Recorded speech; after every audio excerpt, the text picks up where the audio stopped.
Hi guys! Welcome back to the next video.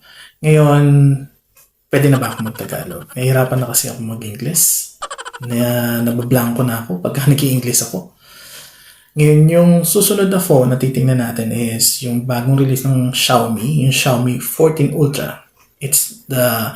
Yun yung katumbas ng Samsung S24 Ultra nila, yung Ultra line nila. Yun yung pinakamamahal na phone.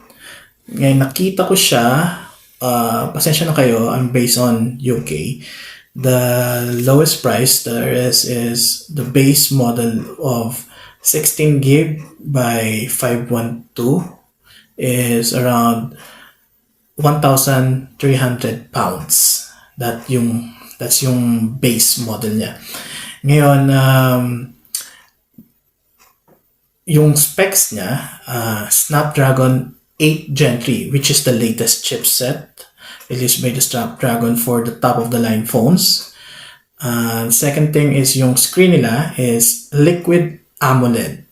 Now, hindi ko kayang bumili ng ganung phone. Masyadong mahal. Hindi ako ganung tech reviewer. Hindi. So, kung gusto niyo makita yung review nila, may kailangan Mr. Who's the Boss, sila, yung mga sikat na vlogger, sila MKHD, lahat sila, meron silang mga review ng mga ganyan cellphone. Ngayon, Liquid AMOLED, kinumpare niya yung Liquid AMOLED sa Samsung S24 Ultra, pero mas maliwanag pa rin yung Samsung S24 Ultra kumpara dun sa phone ng Xiaomi. Pero, ang charging niya is 90 watts wired charging and it has 80 watts wireless charging. Yun lang yung advantage na doon.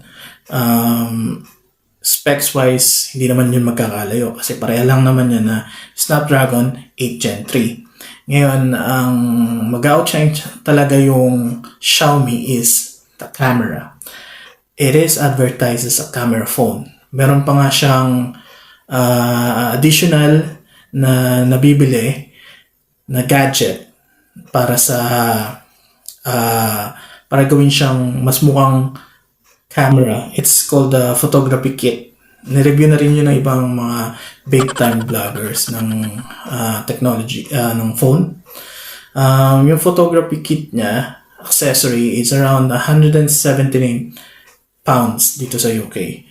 Ang malupit dun sa photography kit niya, meron sariling battery. So, meron siyang battery na na-extend. Pag kinabit mo siya dun sa phone, may sariling battery yung phone niya.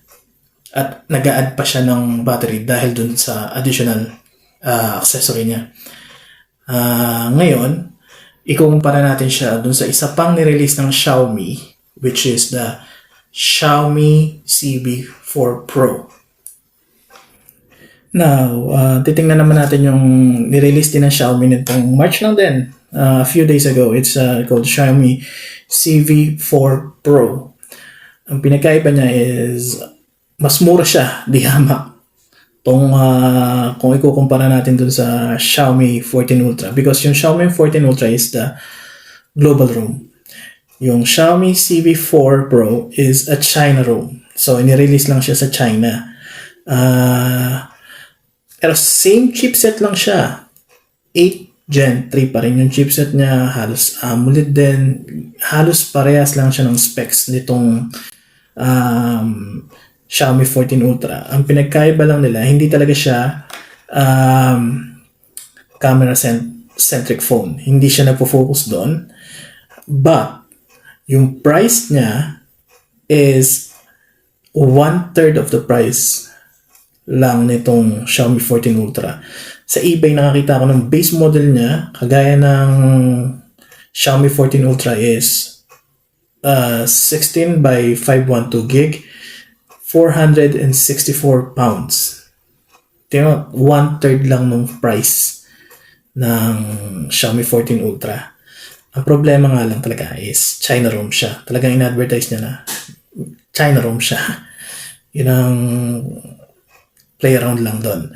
Ngayon, one thing na nakita ko din na difference niya is yung battery niya. Ang battery nun is only 4,700 milliamperes compared na 5,000 milliamperes nung Xiaomi 14 Ultra. Ngayon, kumparahin mo yung dalawa, napakalaki ng difference ng price. No, China ROM nga. Ngayon, tingnan natin. Ano sa tingin nyo yung bibili nyo pagka ganun? Ganun, halos same specs lang naman siya. Although China ROM nga lang siya. Ang problema kasi sa China ROM, yung mga updates niya eh.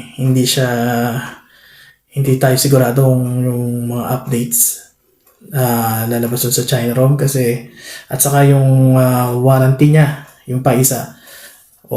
Pag bumili ka ng ganun, wala talagang warranty pag sa China. Complete dun sa global ROM. Yun nga yung pinag-uusapan ng ibang mga tech reviewer. Ngayon, kung tatanungin nyo ako, papipiliin, anong bibilin ko? Kung Xiaomi CB4 ba o Xiaomi 14 Ultra? Of course, kung gamer ka lang din naman, mas pupiliin mo na rin naman yung Xiaomi CB4. Kasi parehas lang naman ng Snapdragon yun eh. Snapdragon Gen 3. Halos napakalaki na matitipid mo pag binili mo kumpara doon sa Xiaomi 14 Ultra. Halos sa dalawang paa na yung katumbas ng Xiaomi 14 Ultra. Dalawang paa. Sorry. Yun lang. Ito nga pala si C from Technology on the Review. Sana mag-subscribe naman kayo para madagdagan yung dalawang subscriber ko. Yun lang. See you on the next video.